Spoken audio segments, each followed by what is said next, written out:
Be it so. It is a lovely night, and a walk without Rome will do us both good. Shall I take any arms? For what purpose? Any money? It is useless. Where is the man who brought the letter? In the street. He awaits the answer. Yes.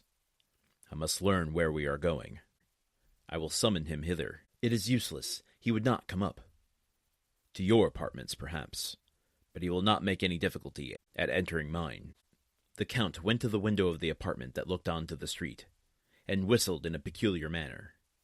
The man in the mantle quitted the wall, and advanced into the middle of the street. "Salite!" said the Count, in the same tone in which he would have given an order to his servant. The messenger obeyed without the least hesitation, but rather with alacrity, and mounting the steps at a bound, entered the hotel. 5 seconds afterwards, he was at the door of the room. "Ah, it is you, Peppino," said the Count. But Peppino, instead of answering, threw himself on his knees, and seized the Count's hand, and covered it with kisses. "Ah," said the Count, "you have, then, not forgotten that I saved your life. That is strange, for it is a week ago." "No, Excellency, and I shall never forget it," returned Peppino, with an accent of profound gratitude. "Never? That is a long time. But it is something that you believe so. Rise and answer." Peppino glanced anxiously at Franz.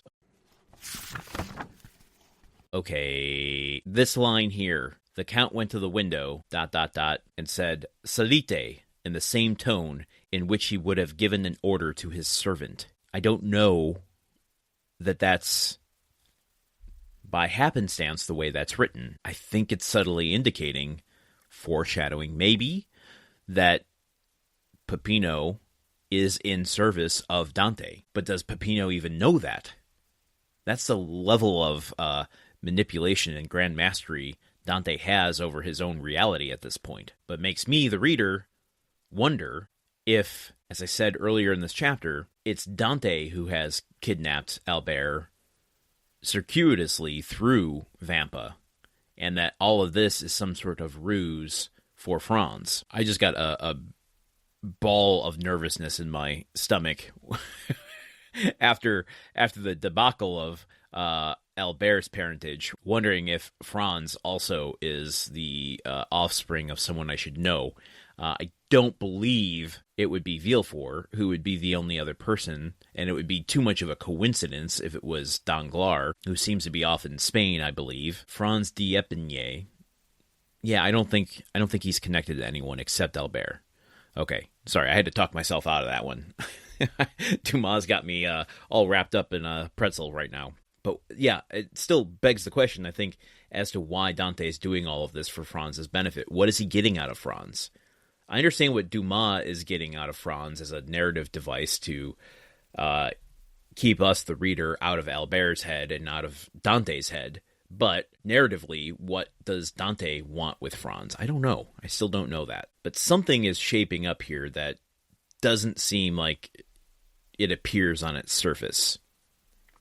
And I'm not quite sure what. Nor am I supposed to know, obviously. It would be boring if I knew everything that was about to happen. But we know Peppino works for Vampa. Vampa is an associate of Dante, though, let's go back to yesterday's passage. Dante does try to refute knowing Vampa. When Franz said yesterday, "If we were to go together to Luigi Vampa, I am sure he would not refuse you Albert's freedom." And Dante replies, "What influence could I possibly have over a bandit?" Trying to minimize his understanding of and association with Vampa.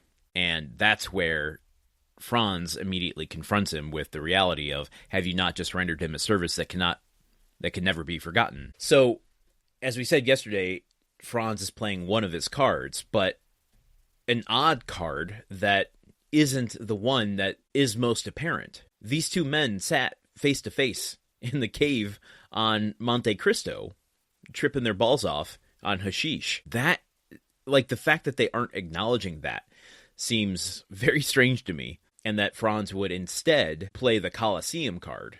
I mean, not saying that he overheard it in the Colosseum, but just the sheer fact of what he overheard in the Colosseum. And I think that's doing something, too. I realize I'm referring more to yesterday's passage than today's, but I think that's doing more here than it seems at first glance, because by telling Dante that he knows about his association with Vampa yesterday,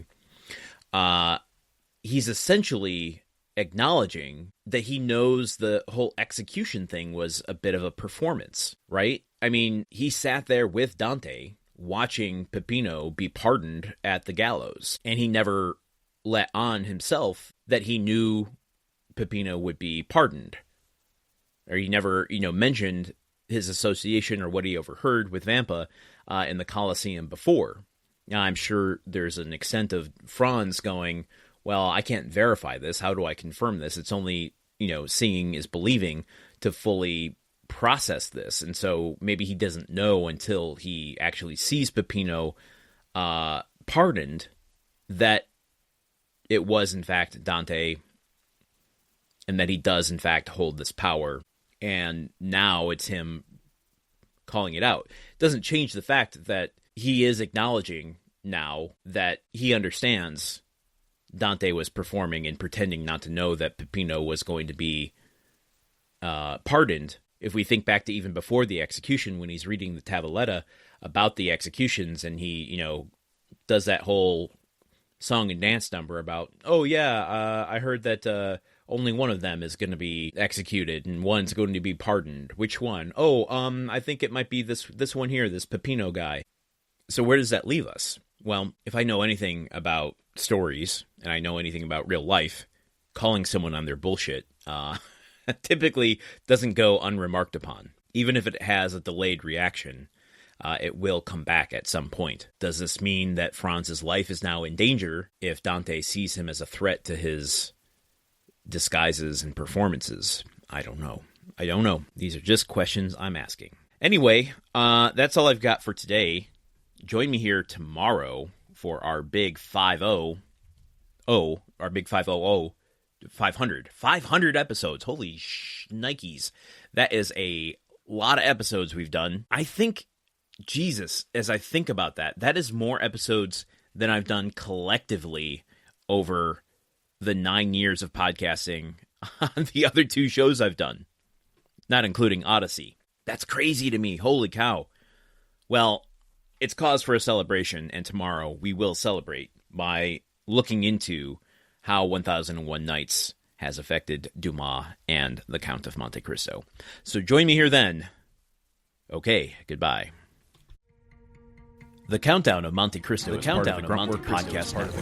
This show is produced, edited, and hosted by Landon Solano. The original text of the Countdown of Monte Cristo by Alexandre Dumas. Theme song by Magic Solo. If you want to support the show and others visit patreon.com/patreon.com/. Thank you for listening. See you tomorrow.